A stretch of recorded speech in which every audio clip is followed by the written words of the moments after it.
एक के बाद एक करके लगभग 24 पुतलियों ने राजा भोज को महाराज विक्रमादित्य की कहानी के जरिए 24 गुणों के बारे में बता दिया था, जिसे जानकर वह बहुत हर्षित हुए। इसके बाद बारी थी 25वीं पुतली की।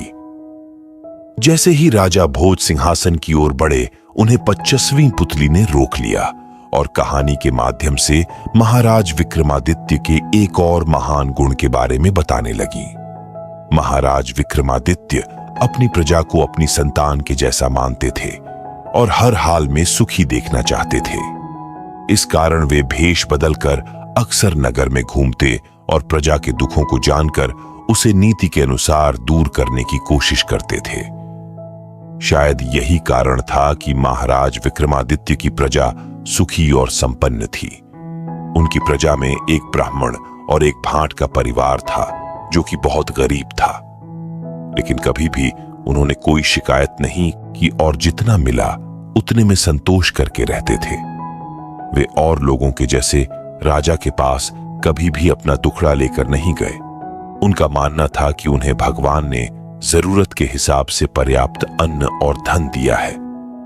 धीरे धीरे समय बीतता गया और अब ब्राह्मण और भाट दोनों की पुत्री की आयु विवाह योग्य हो गई थी, लेकिन उनके पास इतना धन नहीं था कि वे अपनी पुत्रियों का विवाह करवा सकें, क्योंकि वे दिन भर में जितना भी धन अर्जित करते थे वह केवल उसी दिन के लिए ही पर्याप्त हो पाता था।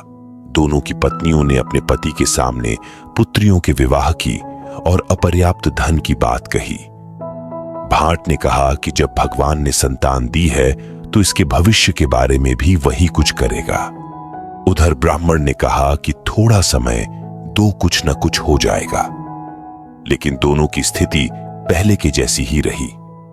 एक दिन भाट ने विचार किया कि मैं दूसरे देश जाकर वहां से धन कमा कर लाऊंगा। इधर ब्राह्मण ने सोचा कि वह जिन यजमानों के यहां पूजा पाठ करता है उनसे कुछ बात करके देखेगा। भाट अगले दिन ही घर छोड़कर चला गया और उसने कई देशों में जाकर सेठ राजा महाराजाओं को अपने नाटक और मजाकिया बातों से हंसा हंसा कर खूब खुश किया और बदले में उन्होंने भाट को बहुत सा धन उपहार के रूप में भेंट दिया। जब पुत्री के विवाह योग्य धन इकट्ठा हो गया तब उसने अपने राज्य की ओर प्रस्थान किया, लेकिन पता नहीं कैसे मार्ग में चोर लुटेरों को उसके धन की भनक लग गई और उन्होंने उसे लूट लिया। वह निराश खाली हाथ घर आ गया और अपनी पत्नी से कहा कि मैंने पूरा प्रयास किया, लेकिन शायद भगवान को यही मंजूर था। अब भगवान ही पुत्री के विवाह की व्यवस्था करेगा। तब दुख और गुस्से के आवेश में पत्नी ने कहा कि तुम तो ऐसे बोल रहे हो कि जैसे भगवान राजा विक्रमादित्य को सपने में कहेगा हमारी मदद करने के लिए। भाट ने कहा, क्या मालूम ऐसा ही हो। महाराज विक्रमादित्य ने भाट की बात सुन ली और हंसते हुए आगे बढ़ गए। वहीं दूसरी ओर ब्राह्मण ने भी अपने यजमानों से घुमा फिराकर धन की बात की, लेकिन किसी ने भी उसकी बात पर गौर नहीं किया और वह भी खाली हाथ अपने घर आ गया और अपनी पत्नी को सारी बात बता दी। तब पत्नी ने कहा कि अब भगवान कुछ नहीं करने वाले, आप कल महाराज विक्रमादित्य के पास जाकर उनसे ही मदद की गुहार करो। तब ब्राह्मण ने कहा कि मैं ऐसा ही करूंगा और कल ही महाराज विक्रमादित्य से मदद की प्रार्थना करूंगा। दूसरे दिन सुबह सुबह ही महाराजा विक्रमादित्य ने 2 सैनिकों को भेजकर ब्राह्मण और भाट को दरबार में बुला लिया। महाराज ने भाट को 10 लाख स्वर्ण मुद्राएं दी और विवाह की शुभकामनाओं के साथ विदा किया। वहीं दूसरी ओर ब्राह्मण को केवल 10,000 स्वर्ण मुद्राएं देकर ही विदा कर दिया। तब महाराज से एक दरबारी ने पूछा कि महाराज, आपने दोनों में भेदभाव क्यों किया? महाराज ने उसकी बात सुनकर कहा कि भाट ऊंची जाति का न होकर भी भगवान पर भरोसा रखता था और मुझे उसने भगवान का प्रतिनिधि बनाया था।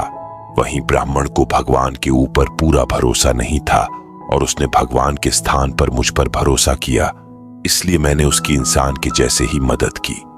दरबारी ने महाराज की नीति पूर्वक की गई मदद की प्रशंसा की और अपने स्थान पर बैठ गया। इतना कहकर 25वीं पुतली ने राजा भोज से कहा कि कहो राजन, क्या आपके अंदर भी महाराज विक्रमादित्य के जैसे ही नीति से दूसरों की मदद करने वाला गुण मौजूद है? यह सुनकर राजा भोज ने अपना सिर नीचे कर लिया और 25वीं पुतली भी अन्य पुतलियों के जैसे वहां से उड़ गई। कहानी से सीख। इस कहानी से हमें यह सीख मिलती है कि हमें न सिर्फ न्याय बल्कि दूसरों की मदद भी नीति से करनी चाहिए, जिससे वह हमारे द्वारा दी गई मदद का गलत फायदा न उठा ले।